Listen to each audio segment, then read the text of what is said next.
Hi, Dave. Welcome to Venture with Grace today. Hi, Grace. Good to be here. So first of all, I feel like you have accomplished so much as like a founder, as well as like I feel like I really love your take on like supporting Asian founders in specific. And during the pandemic, you wrote a letter after like viewing a lot of like incidents that happened to like Asian American people, and you wrote a letter, and it got a feature on the New York Times, and it got signed by a lot of like top leaders in tech as well as like the political arena. And why don't we start a little bit about like, giving the audience a little bit of your background. And also, I really love the story that you share about your dad, like, when people like cutting line and everything. Yeah, And like, yeah, he really like just like took a stand for himself and like your family and all that. Why don't we start with like, you are giving the audience a little bit background of yours? yeah. So I grew up, I was born in Queens, New York, from immigrants from Taiwan. And we moved to New Jersey when I was 3 years old. And so I kind of can't say that I'm a New Yorker officially, but I do tell people that. I'm from New Jersey originally, grew up in Princeton. But before that, we grew up in a neighborhood in New Jersey, it's called Somerset. And I was the only Asian kid in my class. Mhm. It was mostly white and black kids, and then another Taiwanese kid moved in, and we became best friends immediately. And they never allowed us to be in the same class, but we, still hung out after. We lived across the street from each other, actually. But I Mhm. grew up in a place that actually, when I moved to Princeton, it was about 30% Asian. So I wasn't the only one there, and so it gave me a lot more, I think, confidence to be not just the only or the other. Mhm. And that story you mentioned was when I was a kid. We were at a mall nearby, and I was about 6 or 7. I remember distinctly that there was a kind of a train ride in there.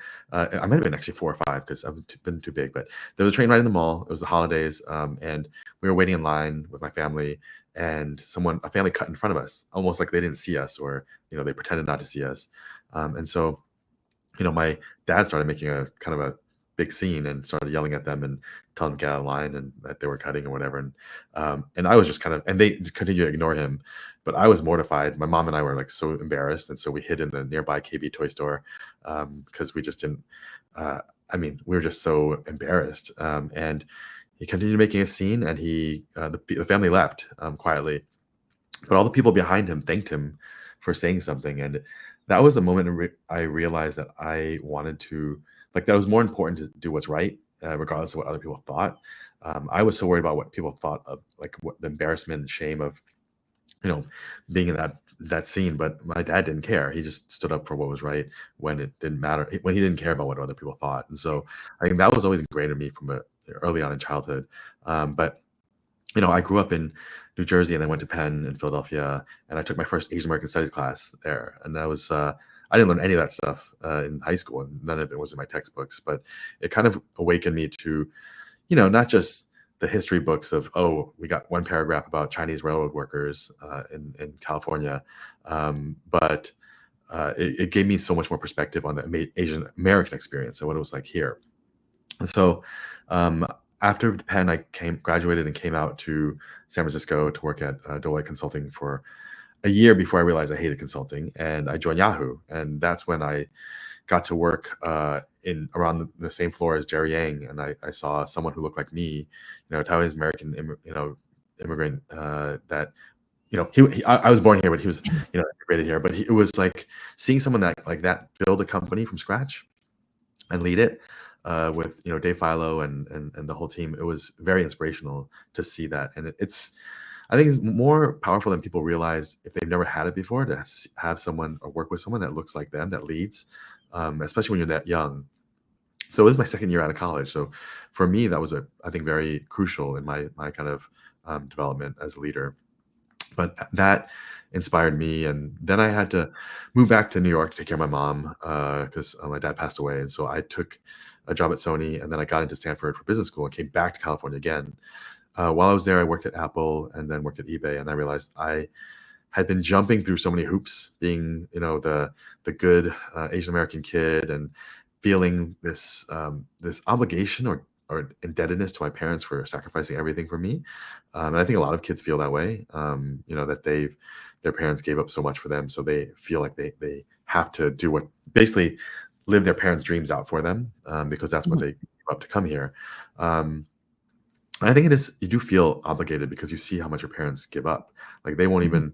even, my dad wore the same, I feel like the same shirts for like 20 years. Like he didn't buy any new clothes, and he wore the same, shoes for way too long, and slippers and other things. I was like, man, but he would never hesitate to give me, when the newest Transformers came out, he would just buy me all the, Transformers I like. I mean, I have to earn them, but he wouldn't hesitate to make sure I was very happy. And so, paying for tennis lessons, this, that, and other thing. I think you feel like this burden of, I need to pay it back to them somehow. Mhm. But then after going to Ivy League school, working in all these big name companies, going to Stanford Business School, doing everything that I thought they would make them proud, I didn't Mhm. feel as fulfilled or satisfied as I thought I would. And I saw, that the corporate thing, I realized corporate thing wasn't for me. I didn't, it's not for everyone. But I Mhm. decided to start my own company, and I joined a startup in San Francisco first. It got acquired by Cisco, and I thought, I could do this. And so started my first company in 2006. It was an entertainment website that kind of grew to 40 million users. It was great. We bootstrapped it, did that for many years. And then I started another company in the restaurant space. And these are all things I love: entertainment, food. And Thomas Keller, was an early investor, and we built that up.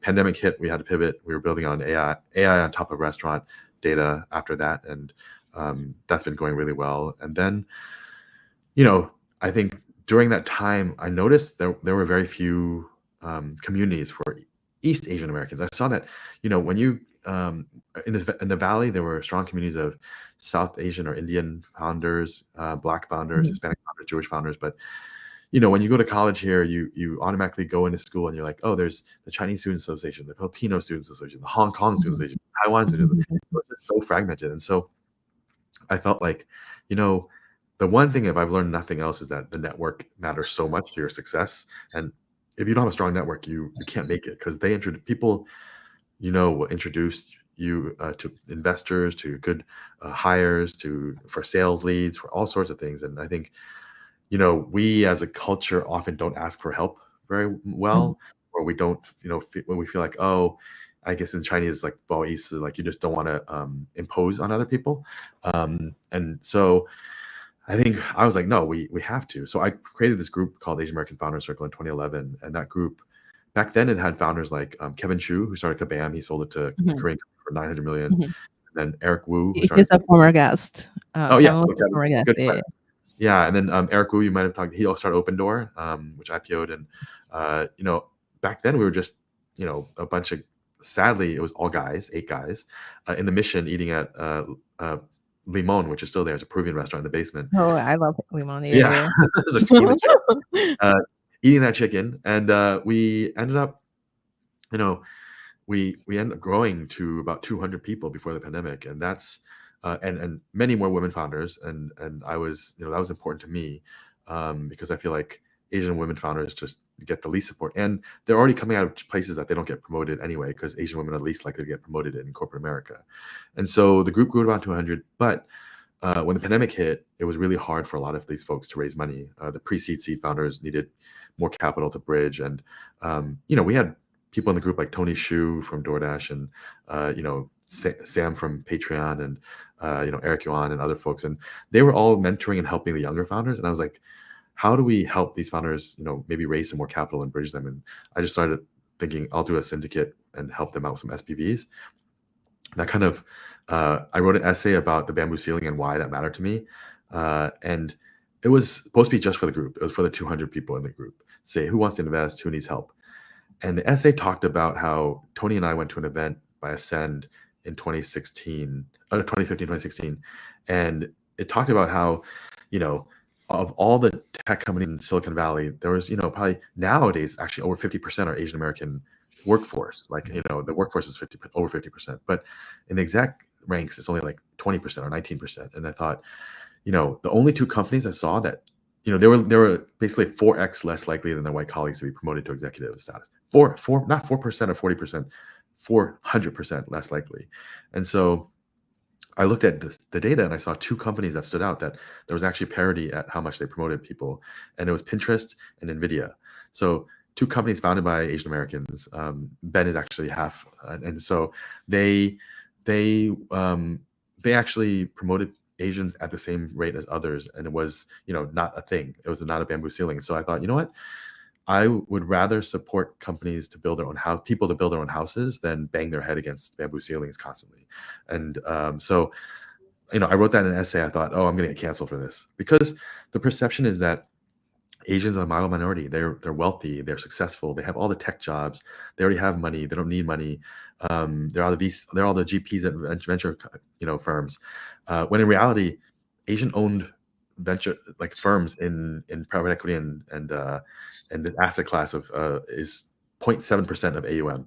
So Asians only manage or own 3.4%, I think, of all of these firms. And so when you see a GP title that's Asian, they probably don't have as much carry as you think they do, or they don't have any ownership of the Manco. It's kind of it's very deceptive. They think that we have the titles, but we don't have any ownership. And so for me, it was, how do I help these companies out? And telling people. I mean, I quickly, actually, so step back. I had to write an essay to respond to that, because a friend of mine tweeted it publicly. It was supposed to be just private for the group, and there was 100,000 followers. She had 100,000 followers. I'm grateful to her today. It's Tracy Chu. She had 100,000 plus followers. Time Women of the Year, very strong following. And I thought, oh, I'm gonna get canceled for this. Black and Hispanic founders are gonna be so mad, because they're like, you guys are, you guys have all the jobs, and I get it. Their representation is terrible in tech, and we have a lot of jobs, but that doesn't preclude us from, we don't want to be stuck at a job and not ever get promoted. We're not, basically we're forced, we're like labor for these places, like railroad workers for a lot of these places. And so I was like, okay, well, I want to see how we can help these founders out, because I wrote an essay on LinkedIn and on Twitter to make sure that I explained the background and did some damage control. And I said, hey, most of us come from immigrant families that have nothing. We don't have trust funds to fall back on. Our parents sacrificed everything for us to go to good schools and get good jobs, only for us to quit. They're totally ashamed of us. They don't even tell their friends that we started a company. They keep telling them we are still working at Google or Microsoft or Goldman Sachs or whatever. And so, basically, we still have to pay our rent, school loans, everything else. There's no rich uncle that's going to give us a job right after if it doesn't work out.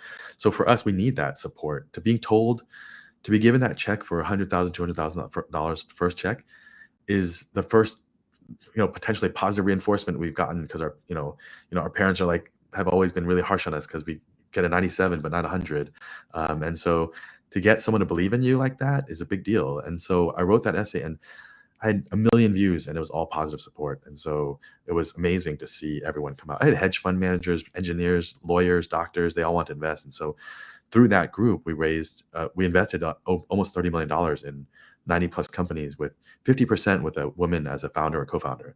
And these are Asian women that would not get, they told me they would not get support from practically anyone, because they'd be building businesses for them. It's I have an amazing founder, Isabel Sun. She started a company for petite Asian women, subscription company for petite women's clothing.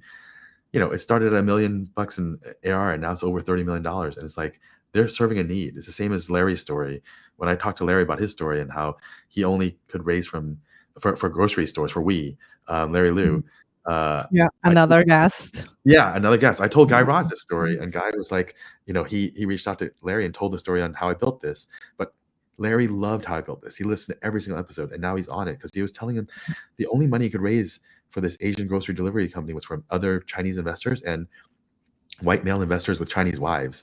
And so basically they were the ones who were shopping. So it's a lot of the stories that we have, because I mean, look, Larry immigrated from China. He had an accent. He was,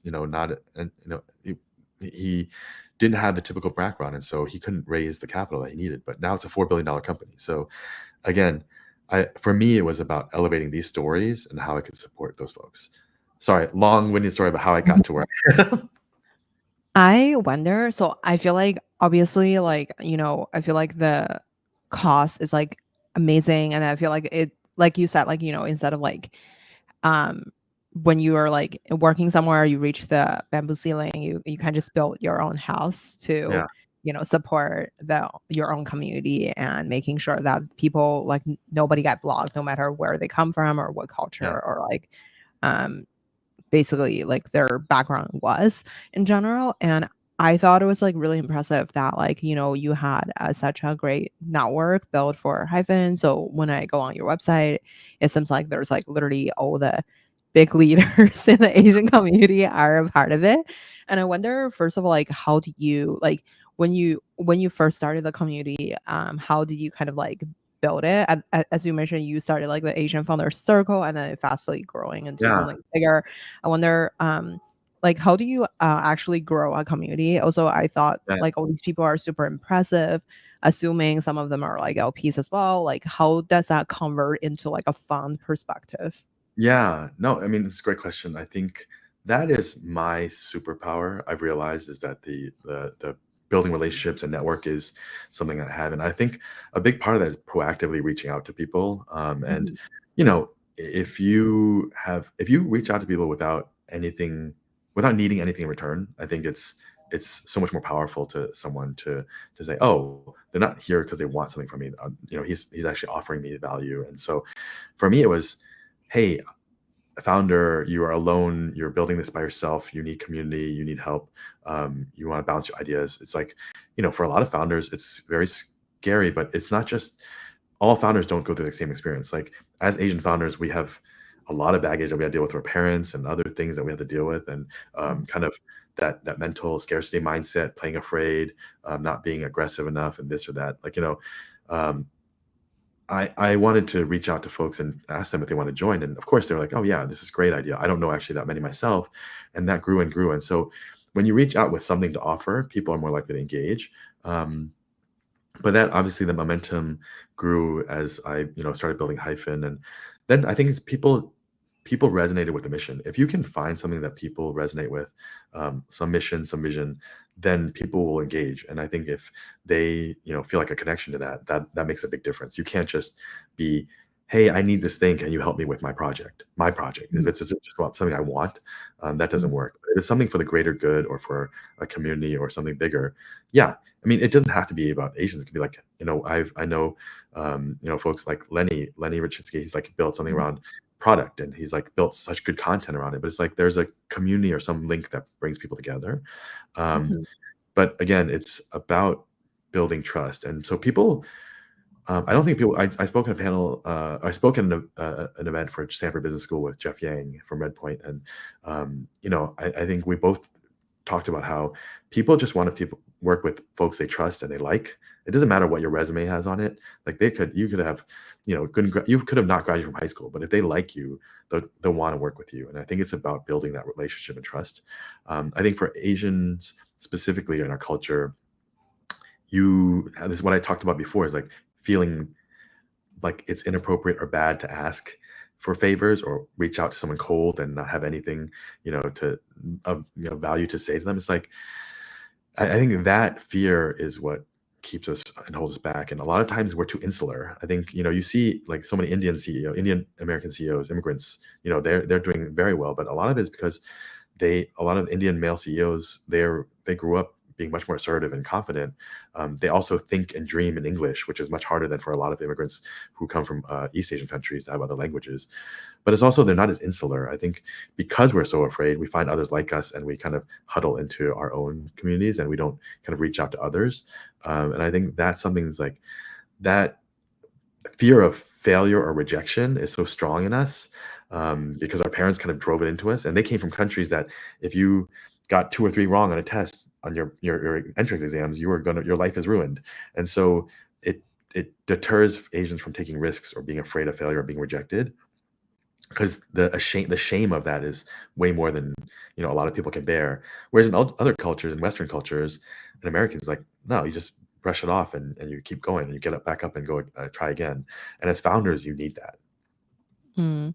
I totally agree with you because I feel like, especially in the venture ecosystem, like failure is kind of like very acceptable in the venture community and in Silicon Valley, and where I feel like because I actually grew up in China, I feel like the environment is more like what you said about like, oh, you need to make sure at least like let's say 3 times you have to at least got like two right or something. Yeah, So it's yeah, like harder to like not be afraid of like doing something wrong or like or just like making a mistake in your career or in your like Yeah. just like overall journey.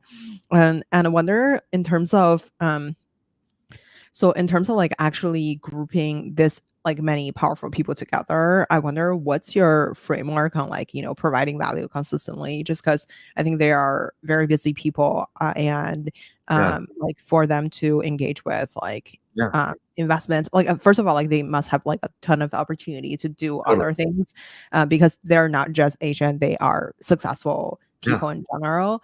And number two is like, how do you like invest in the next generation like best founders that are Asian? Like, is there any place that like people typically hang out or that's like overlooked by the universe or like Underground, no, Limon. They hang out at Limon. No, just kidding. yeah, we, we'll, Uh, we'll, we'll yeah, we'll no, I mean, I have think, people there in the basement. But yeah, anyway. exactly. No, I mean, it's a good question. I think for me, like, I have over 1,000 folks in the syndicate in the community, and these are, VPs and C-suite folks and founders and billionaires and other people. And um, I mean, it's about that relationship. It's about I can scale that because I'm able to communicate. I have a newsletter, I have an update, I have a CRM that actually helps me manage all the communications with them. But it's very difficult to scale that if you're just doing one-on-one. But I think what happens is if you provide value or you create something that people um, really are just engaged in and care about, then they will tell others too, and then they will introduce you to other folks that they think are interested. And important, powerful people are friends with important, powerful people, so they continue to make introductions and want to connect with you with others. And so, I think it's about again adding value in the ways that you can. And for me, it's these folks want to support the cause, and so if they want to help see other founders, because they have a lot of folks at my age have kids, and they want kids to see it. But what I saw with Jerry Yang, um, you have to see it to believe it. I think even in China now, before it was, maybe scary for some people to start things, but once you start seeing, the Alibabas and Jack Ma's and others and Baidu's, and you're like, oh, okay, maybe it's a good thing to start companies because that there is a path to success. It's not just you have to be a doctor, lawyer, engineer, or something very safe and play it safe. And so, again, building that community and finding, I think the founders, because of the content I write, because of the things I discuss and talk about. It's kind of it's sad that it's more refreshing or new, but I think a lot of younger founders who see my background and see that I'm saying this stuff is kind of weird to them. It's like it's not weird, but it's like somewhat shocking, or like, what, this guy who has basically the whatever ideal resume that is saying all this. It's basically, we were raised like, say all this, I mean, do all these things and then keep your mouth shut and just make money and be happy. Like, that's what we came to this country for you to have safety and security and just be happy with what you get. But if we always, the way I say it is like, I just told another founder the other day, like, if we always accept the scraps and crumbs off the table, then we'll be treated like, I don't want to say dogs, but basically like that's all we're willing to accept. And so for me, it's like, I want to sit at the table. I want to eat the food at the table. And so I'm not, willing to settle for that. And so I think that mentality and talking about the history of things and the data is so important. So I think a lot of founders reach out to me, directly, just because they've seen what I've said, and it resonates a lot with them, especially with a lot of the immigrant scarcity mindset, being the main character and the self-critic, those kind of essays. It's basically, I've found that so many people reach out to me because it says the things that they've always thought in their minds, but it's written out in words and ways that they couldn't articulate for themselves. Mm. I wonder, so like since like I feel like there's a lot of like super talented like Asian founders or Asian talents in general, how do you kind of what's your criteria to select the, Yeah, 90 companies that you invested in the past yeah. like few years? I mean, so in the for me, as a founder myself, I kind of I look for traits of that I know that would have gotten me through, like the tough times, the good times, how to scale. And I think a lot of that is kind of their expertise in a certain subject. I think it's like, do they actually know this? Do they care about it? Because I know if you're building something that you don't like, you're in a space that you don't really care, you're not that excited about, it's very hard to wake up and do that every day. And for me, it's like, hey, what's your background and association with this? Oh, you're a doctor who dealt with this problem at the hospital all the time, and you want to build this for yourself, or you are a petite woman building a clothing brand, like a clothing service for petite women. And so I think that is really important to me. Or they were at a company that they worked on a project and they hit a ceiling there and they wanted to build something that wasn't their higher ups didn't want to approve. And it's like, oh, you were trying to solve a problem for yourself. It's not a personal problem, but it was a work problem that you saw an opportunity. I want to invest in that. And so I think that juxtaposed with, I think, the like kind of the TAM, the scale of the business of where it could be, and combined with kind of after having conversations with them about what their how they want to solve it, how they want to approach it, and if they have the team and the chops to actually do that. Those are all the things that I think about when I talk to these founders, because there's a lot of talented founders across the board, but they might not be solving the right problem for them or a big enough problem for a venture scaled business. But it's much easier when you're doing SPVs because they're not part of a fund. You're not trying to return a fund. And that's why we invested in Mila and One Coffee Supply and others. Like CPG is not traditionally, I mean, for myself, a venture type scale business, but there are some that grow to be huge. Sanzo, Mila, and Coffee Supply, they've all done fantastic. But for me, those investments were not just about the success of the company, but the fact that if those companies succeed, people in Indiana are going to be drinking calamansi flavored sparkling water, and they'll ask, "Where's calamansi?" And it's like, "Oh, there's a fruit in the Filipino founder. There's a fruit in the Philippines." Like, these are flavors that it opens their minds. Like if they're eating xiaolongbao in the middle of the place, and they're eating somebody's dandan in I don't know, Nebraska or something. It's like, oh, because Mila is in Costco's, people bought this and they ate it and they tried it. And then you have someone like Sarah, who's an amazing founder, Sarah Nguyen from One Coffee Supply. That story of her helping change the narrative around coffee beans from Asia are cheap and low quality and garbage because people in Europe and South America prefer those beans instead. I'm like, actually, back in the day when you ate chocolate nuts or all these Folgers and stuff, they were all from these same beans. And so trying to change that narrative for Vietnam and farmers there and helping people back home, that's amazing. And so for me, it's like, how do I find these companies that can change the narrative around who we are and what we can do? Totally. I have so many questions there. So I feel like as a Asian founder myself, and then like in the past, like I was in like some like Asian entrepreneurial groups, and I saw there's so many products that I just feel like they're fascinating. They're like maybe in-home boba kit or like Yeah. some stuff like that. Yeah. And I wonder, how do you filter out like who would be like a Senso of the world, like Yeah. who can actually scale? Because some of them I feel like, yeah, I'll buy it on a Shopify store once, but like it's not something even like for me as an Asian person, like I would like eat every Yeah. day. But like there's some other stuff that can just hook up. How do you, especially in the consumer side of Yeah. things, like the venture scale backable companies are like not that easy to like find. Yeah. There's a lot of like great like one-off like boutique Yeah. food places or like food items, but like for something to scale, like it takes a different set of like 100%. founder skills, right? So I wonder, how do you find the company that you feel like can actually make it?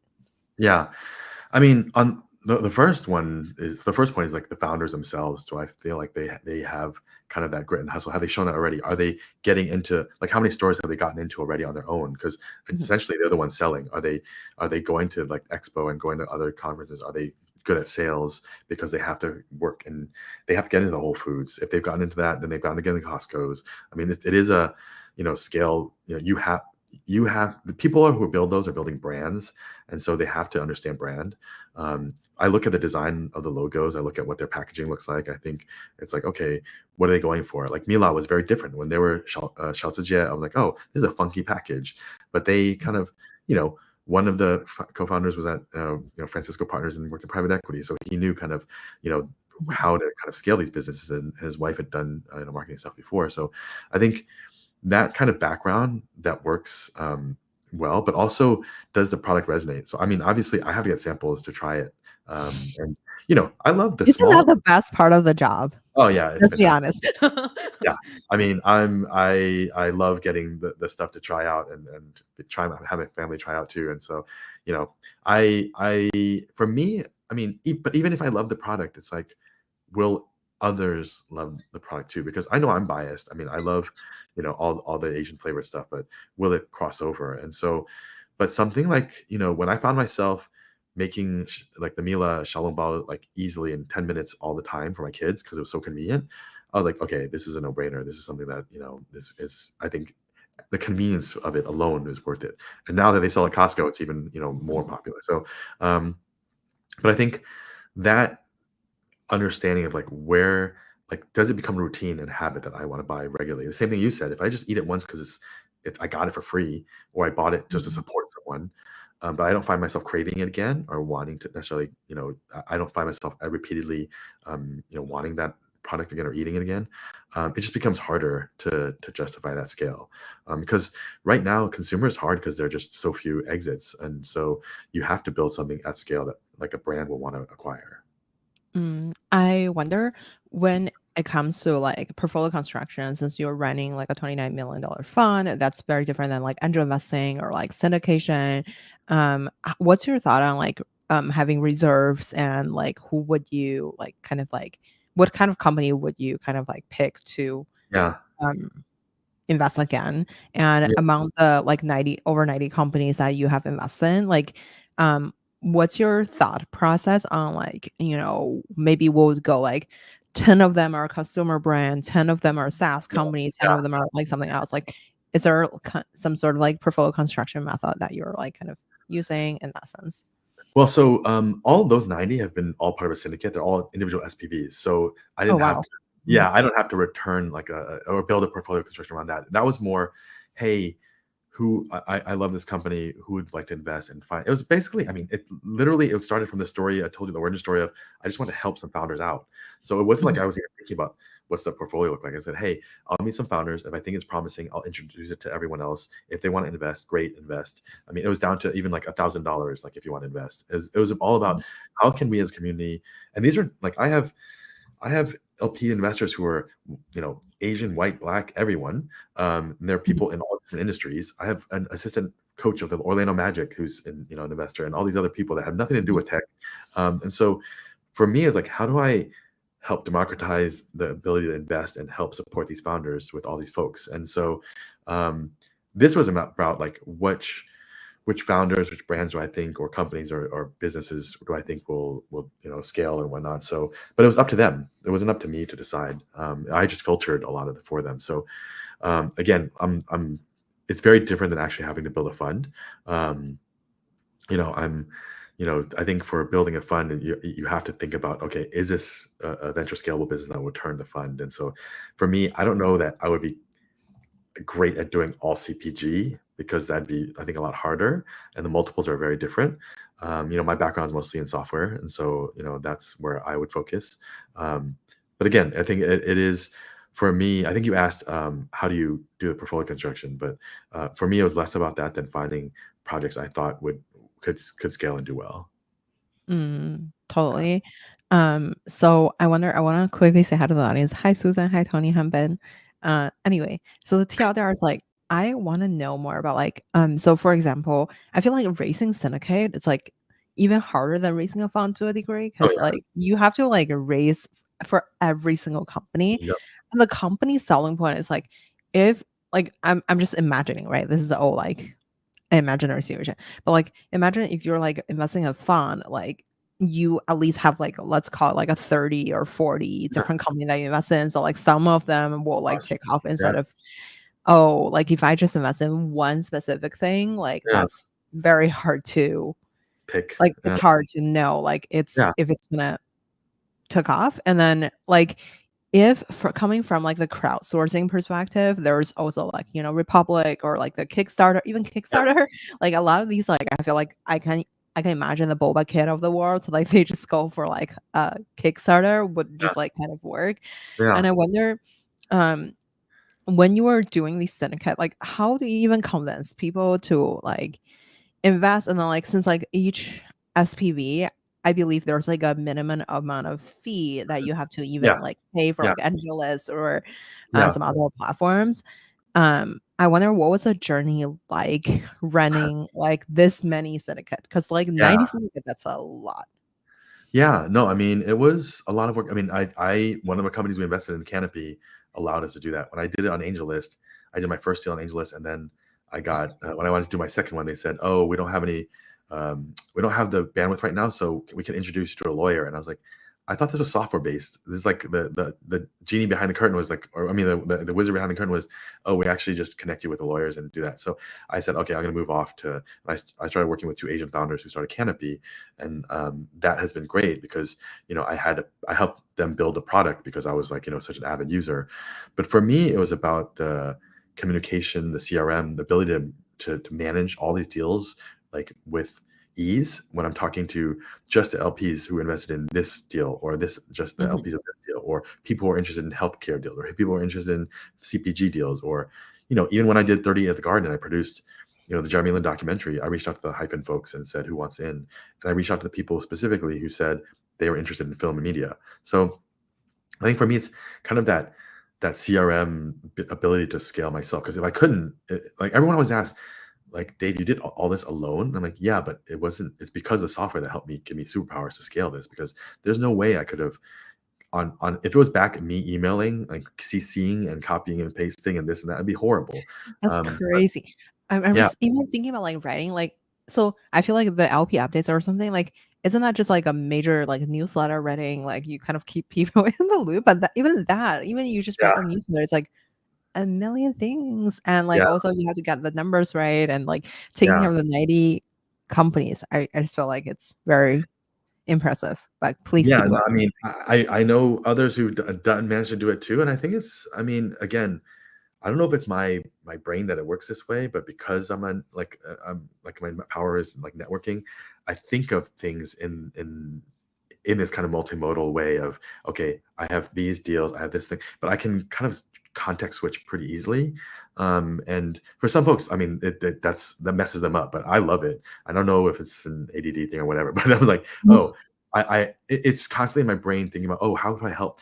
And for these founders, um, the one thing I hate about investors and my experience I've heard from others too is when they ask you like, how can I be helpful?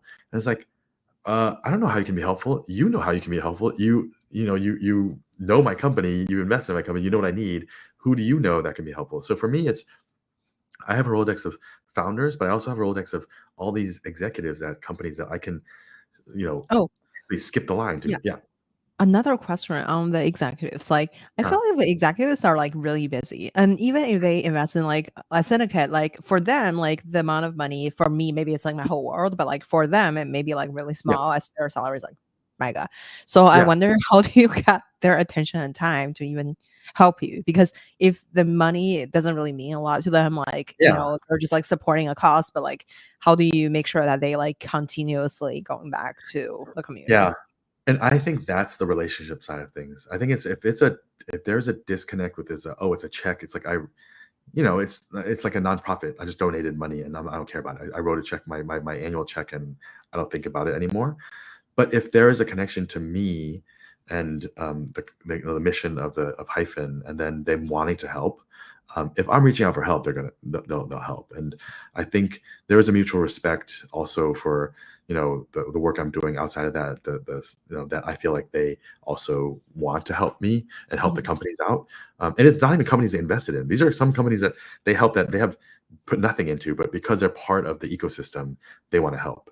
And so that's my vision for Hyphen, is actually connecting the two sides together.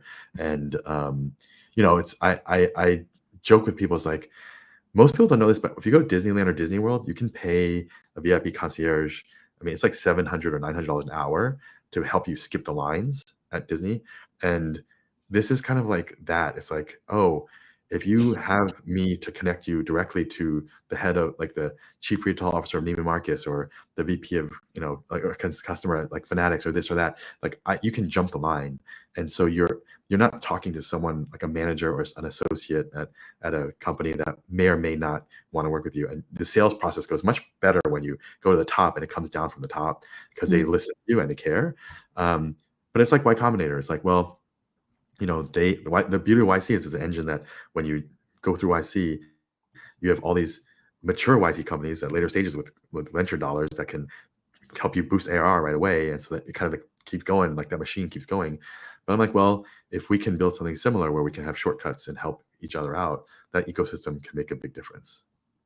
I wonder, so I know on that side, like that's the relationship building side, like what motivates them to like continuously help? And I would imagine if I were like a busy executive, like I may have like, let's say 3 slots for these kind of things for like any organization I'm involved with. Yeah. And like and then after let's say call it like a 3 slots or like some other stuff, like Yeah. I'll be done because I'm like, I only have this much mental energy, blah, blah, blah. But Yeah. like, I wonder, how do you maintain the relationship since like, let's say, maybe before they invest or like after they invest or like after, like, let's say, their first touch point with you would be, let's say, you guys were like, switching emails or like some introduction LinkedIn between like, messages. I cold LinkedIn some of these people, okay, or they sure. follow Okay. me. Yeah. Okay. So let's say like like we swap like a LinkedIn message. How do you kind of like continue the conversation? Because sometimes it's like I feel like if they're so busy, I don't want to bother them with my like 75 question and then they're like, So who Grace, are you? Like, yeah, I don't know. that is How the do you very Asian mentality of, oh, I don't want to be a burden or bother you or Mhm. this that. I think if you're bothered, they're going to ignore you and they'll blow you off, and that's fine because they're busy.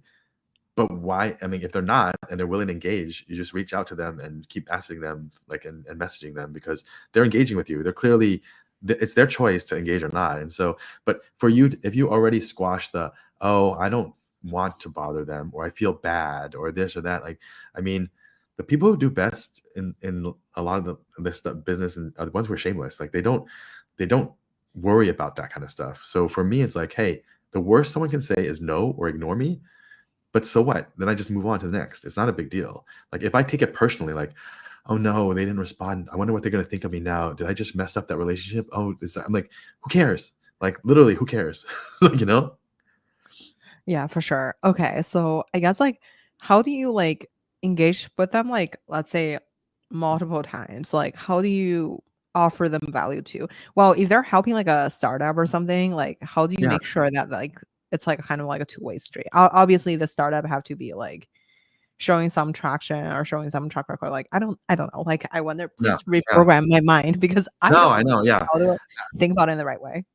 I think you assume that they need to have something in return for their time or their expertise or this or that. But a lot of the folks that I know who are in the syndicate, they're not that like that. They just want to help. They literally are like, and it could be maybe it's a parent thing. I don't know. Like they have kids and they're like, no, I want to, give back to the next generation. This is the way they give back. And it's like instead of they have no time for volunteer work, but for them it's like, hey, I've learned all this. I want to help the next generation. I don't want to be that person who's like, oh, I made it and screw the rest of you guys. You guys are on your own. Mhm. And there are people like that too. No, I mean, I've heard, I know, I hear nightmare stories about women who don't help other women because they're like, oh, well, now you have to suffer the way I did to get here. And I'm like, that's Oh god. horrible. But I mean, I've heard it's very true because I think it's the scarcity mentality of there's only one spot at the top and I'm not losing it to you. But I don't think that's the same for our generation. I think for the folks who went through, they're like, hey, I wish I had someone who mentored me. I wish I had someone who helped me out because I'm making mistakes that I could have avoided. And so I think there's a for me what I've seen is a lot of our parents, you're younger, but a lot of the first wave of immigrants to this country came after 1965 when the Immigration Act of 1965 allowed them to come. And before that it was the Chinese Exclusion Act and was lifted, and then they allowed immigrants to come, but only if they had graduate degrees. So all the model minority built the myth is built around the fact that they basically took the cream of the crop from other countries from Asia who were coming for PhDs and master's degrees to come over. Those are the ones who came and they did well because they were already the best people, the best of the best coming from those countries. And so of course they're going to get paid well or decently, not paid well, but at these places like Bell Labs and Xerox PARC and all over America, IBM. And we're the kids of that generation who came from Taiwan, India, China, Hong Kong, and other places. And now we're all coming to into our 40s and 50s, and we're becoming the execs and becoming people in positions of power. And we're also, because of the pandemic and all the kind of Asian hate crimes and everything else, I think we're all being motivated to do something. And we all have young kids now. So that intersection of all those things, I think, is making a lot of us care more about how we give back to people, including the next generation. And so that means we're more willing to invest in younger founders and see the brands that we didn't see growing up, make the movies and TV shows we didn't see growing up. And we know that our kids will be able to see that and be what they want to be. That's why I did the Jeremy Lin documentary, because I thought a lot of kids won't have ever seen any of this stuff because it happened in 2012. And now I want them to be able to watch it on HBO and be like, whoa, this actually happened. But that's how you inspire the next generation.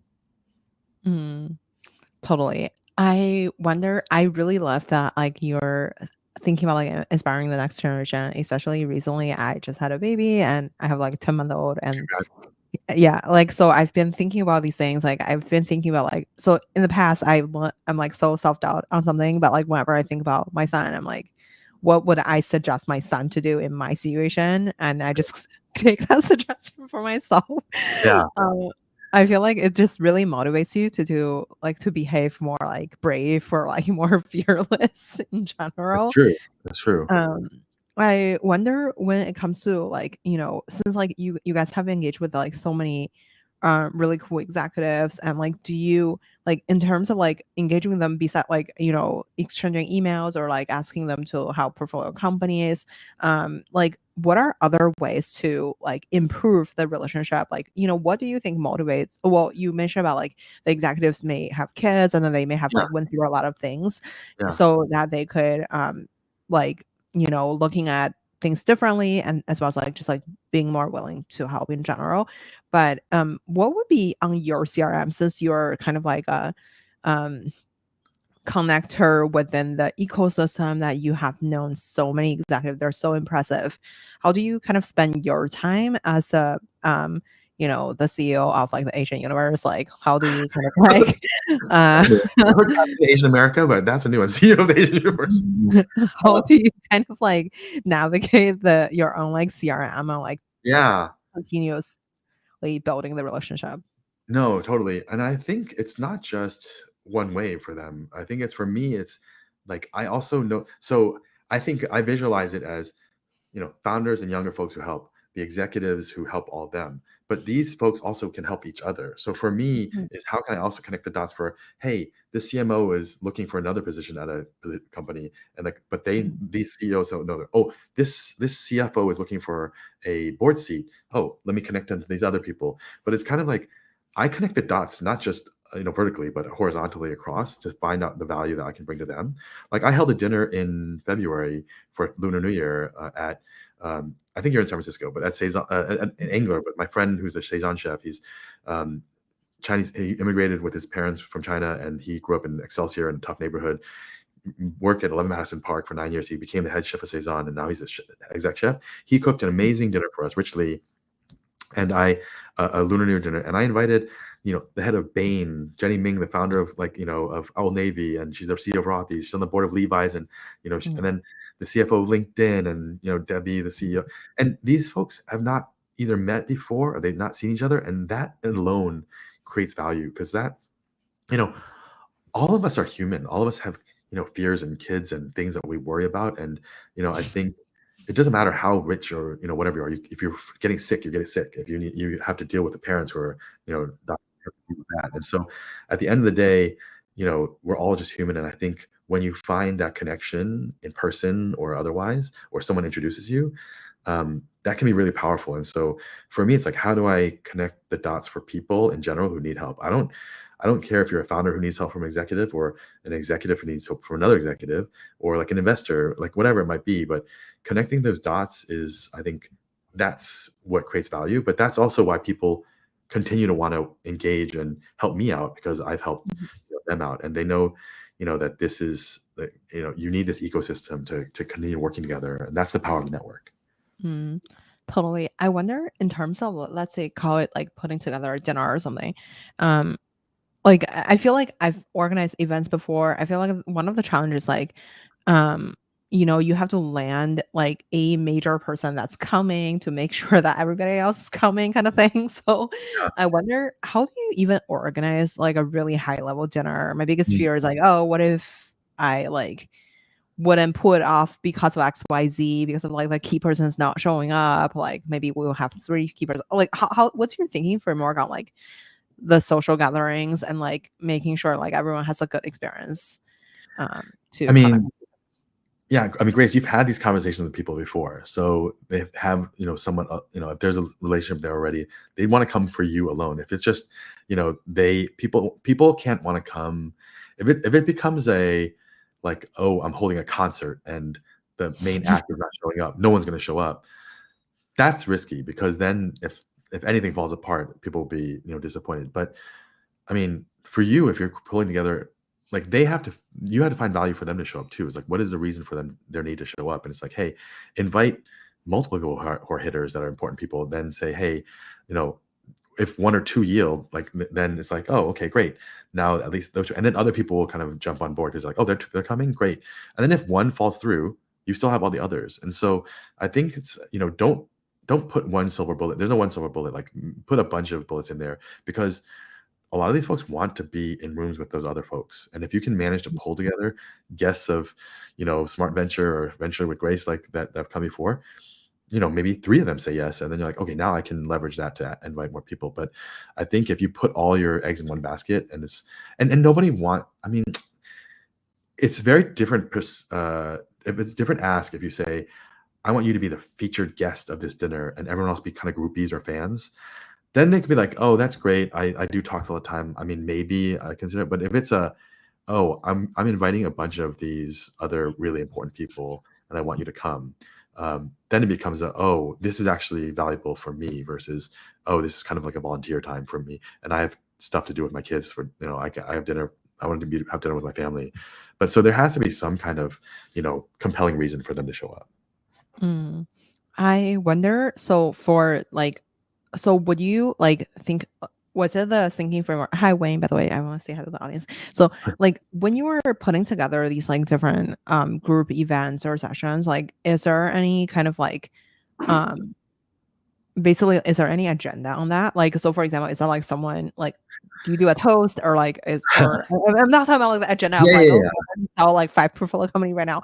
It's yeah, more of like, okay, so from like the event perspective, like would you like, let's say, would you do like a 20 people dinner or like a yeah, 37,000 people event? And like, I mean, yeah, I've seen some of like, so I've never been to a Gold House event, but sometimes I saw them on like the internet. It seems yeah, like very high scale, right? It looks like yeah. the Oscars of These are expensive, Grace. Don't aim lower than that. Those are Bing's made that work very well, and it's very expensive. But on a smaller scale, you can do this, and I think starting with intimate dinners is probably the best, because then you can manage that better, because it's a higher touch thing.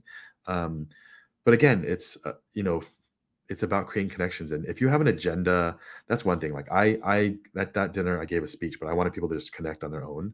And I kind of Mhm. told them why I was getting them together. But at some Gold House dinners and others, I think Bing does a great job, because he does things, a give and a get. And I've seen that be used a lot. It's like, okay, talk to the people around you. What's one thing you need and one thing you can give to other people? And that at least you walk away with, oh, you know what, that person, let me reach out to them, because I could help them with that. Or, Mhm. I'm really dealing with this right now, and I need help and feedback. But those are the types of things that, I think, if you don't want to make it awkward, you kind of just get people talking about things. It's easier than, all right, everyone, let's go through these questions, and everyone break up into small groups and talk. I mean, that's kind of weird, because you want them to actually enjoy themselves and talk about have that human connection. Otherwise, they just talk about very specific things, and it's not. You want to talk about broader, like personal things too. Mm. I want to also like chat about like, okay, this is a very different subject. Let's talk about like for let's say a lot of like I'm sure like there's tons of like talented founder that reach out to you, but you can only back some of them. Mhm. How do you say no to people? Because I, as an Asian person, I myself like very fear of saying no. Like I rather Yeah, ghost people than say no. It's not like I want to true. ghost people, but more of like I don't really know how to tell you. Uh, Like I can't really yeah, contribute right no, I'm now. Like guilty of that. yeah. I'm guilty of that too. And I mean, if you're dating someone, that would be horrible, and so it feels just the Right, same. disappear.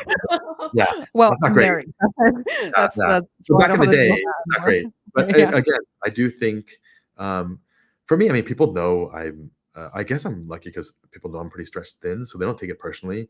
And it is honestly because I'm juggling so many balls. But I do try, even if I can't invest, I'm like, hey, let me offer you something. I can invite you to join my founder circle, and maybe you can find help there, or I can introduce you to some other folks that might be helpful in terms of investing and fundraising.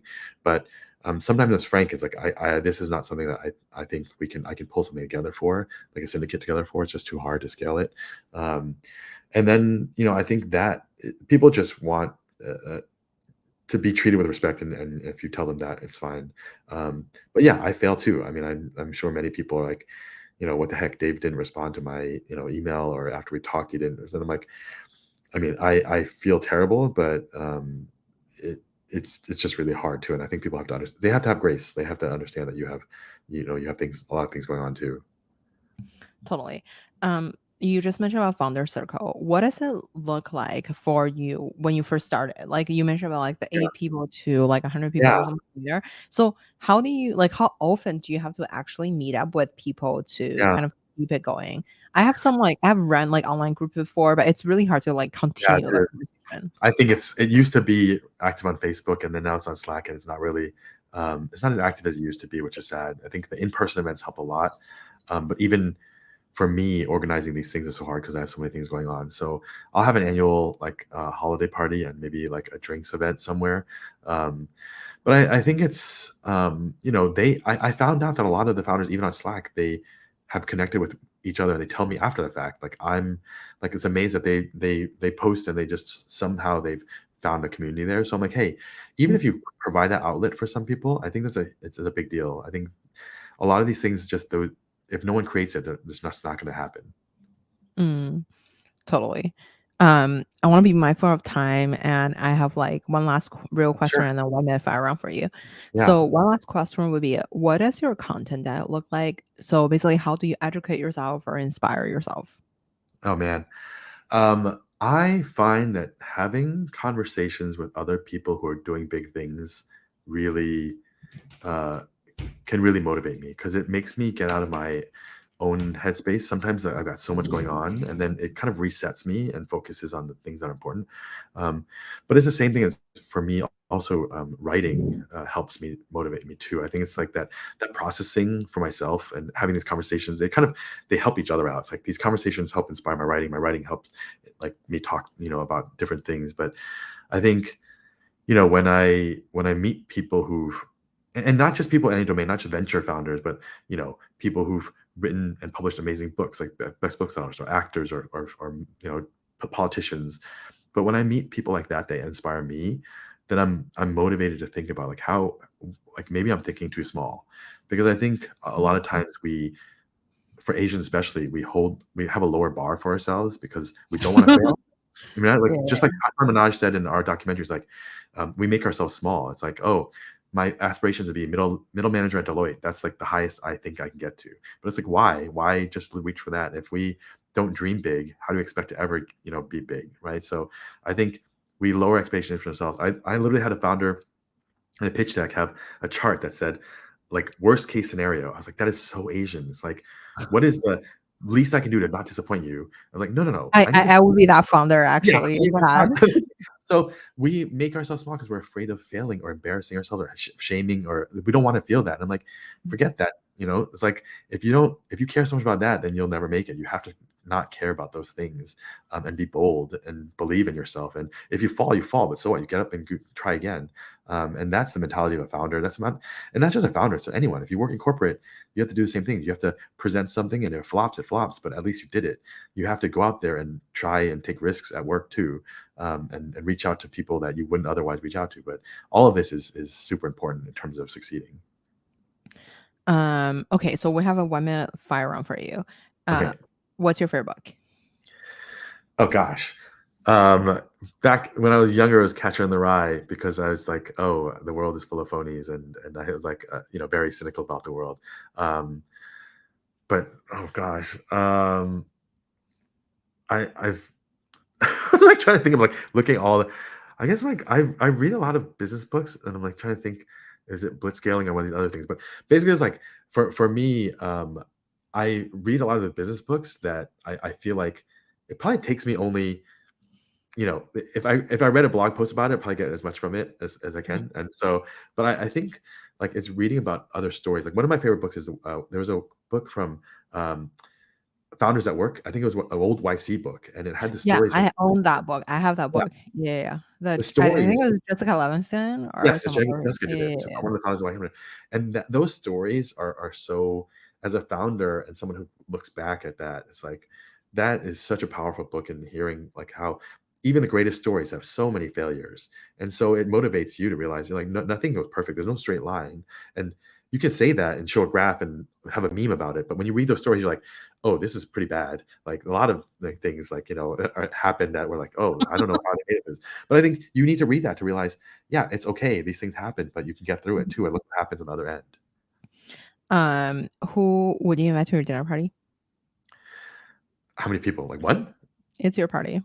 I love Minjin Lee's a friend, and I love her, and she like throws amazing dinner parties. She's in New York. She wrote Pachinko, but she's also just an inspiration for me because she speaks like she's just an amazing speaker. And then I guess Jensen Huang would be incredible, because his story is just amazing. And obviously, what's going on right now. But I mean, hearing where he came from and what he's gone through, it would just be amazing to see. And then probably Jerry. It's always good to see Jerry again, and he's done so much for the community and building TAF, and also inspiring me with Yahoo. And he's on the president of the trustees for Stanford now, and I'm alumni. So just seeing how he's gotten in rooms that a lot of us don't ever get into, and what he's done with that has been really impressive. Because he's a member at Augusta, and I golf, and there's only white men there before like a few Asian guys joined, and they had a few black players and other black executives, but he was in rooms where most of us were never allowed before. So I'm always inspired by him. Who made the biggest impact in your career? Oh gosh. I never had one mentor, but I think I've had friends like Anthony Suhu, who's an executive. He was an executive at Walmart, but I saw how he acted, and he always jokes. He's like, "Oh, people make fun that I don't speak Chinese, I don't act white." He's like, generations like of Chinese, but he's like, I act white, and so doesn't he's not ashamed of it. He's like, yeah, I mean, but that's how he's done so well in his career, and so he's broken off a lot of the shackles of stereotypes and the things that we just talked about, being afraid. And he's not like that. So I definitely see him, and I'm like, wow, it's really amazing what he's done. Where can we find you outside of work?